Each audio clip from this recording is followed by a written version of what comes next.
Over-the-counter medication usage by pilots remain a factor in 10 to 13% of aircraft accidents. That's pretty big if you think about it. Welcome to day 191, Coffee with Kenny, making this one kind of quick. I'm doing some flight planning today for a trip to Ohio. So most of these topics I'm really super passionate about, and this one, I'm one of those people that really don't take medication very often. I need to find some wood to knock on, because I'm just a lucky individual that doesn't get sick very often, and I don't even like taking stuff for headache. I mean, I will if it's really bad, and if I go to the doctor and I'm really sick and he prescribes me something, I'll take it. It's not like it's a religious thing. I'm not like that. You know, in our society, people are very quick to, take a pill for everything. So that's just not me. So I really haven't dealt too much with this problem in my 20 years of flying, just because I'm not big on taking medications. And if I'm taking something, it's because I'm freaking sick. And if I'm that sick that I'm taking medication, I'm not flying. So I don't put myself in that position.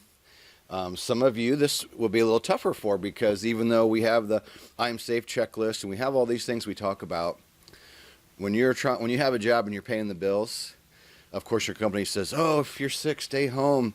But then when you try to call in, oh, we're short pilots and you sure you can't make it? So, it's kind of there's the training world and what we say, and then there's the real world, right?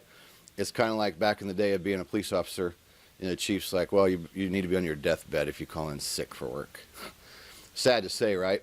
And in EMS, you knew that too, because most of the time you're short bases.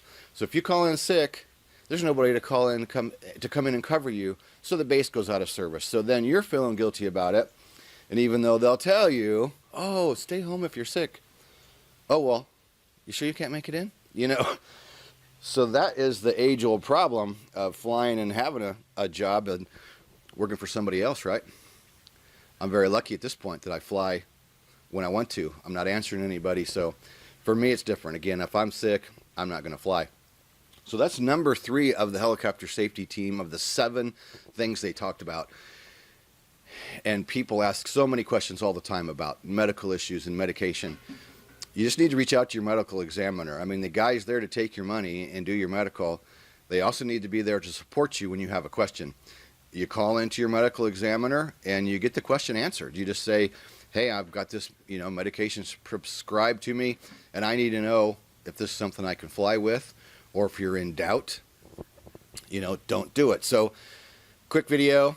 Again, this isn't one that I'm super passionate about, just because I'm a lucky guy, man. Should I knock on wood again? I'm just so lucky I never get sick. I'm going to jinx myself. Dang it. Hope not. So for those of you that are taking medications, make sure you reach out to your designated examiner, your FAA medical examiner, and pose that question and find out. That's all I can really tell you on that one. So keep that in mind. 10 to 13% is a pretty big one. I mean, that's huge. So just remember, this is from the U.S. Helicopter Safety Team. This is in response to the 2019 accidents we've had so far through this year. And we're talking fatal accidents, right? It's up to us to be informed. It's up to us to be knowledgeable. It's up to us to do the right thing. I am Kenny Keller, creator of Helicopter Line Ground School. You can go below to check out our courses, private, commercial, CFI, and instrument. All those have a 24-hour free test flight on the monthly and yearly options. There's also a 30-day money-back guarantee. Then we have the big professional pilot package. Private, commercial, CFI, instrument, all together, never expires. Feeling frisky again today. I'm going to throw out the code KK25 off if you want to get 25% off that big professional pilot package. And that's great for those of you that are working through all the ratings, and whether it takes you 6 months. We've seen guys do it. It might take you 4 years like it took me. It might take you longer. Each one of those memberships will be there as you go through the training. And the cool thing is, private's private. Commercial membership includes the private. CFI includes private, includes commercial, and then includes CFI. And then our instrument course generally is a standalone course. This is the only place where you'll get the instrument course along with the other 3. All 4 of those courses combined into one package is our professional pilot membership. So use the code KK25 off. Saves you a nice little chunk of money off that package.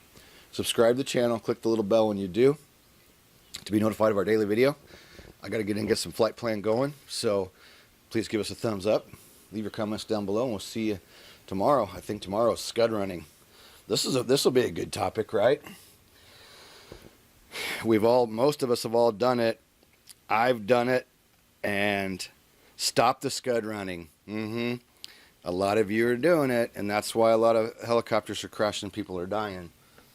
It's probably more weather related than it is absolutely anything else. So tomorrow we'll do stop the scud running. All right, see you in day 192. Peace out.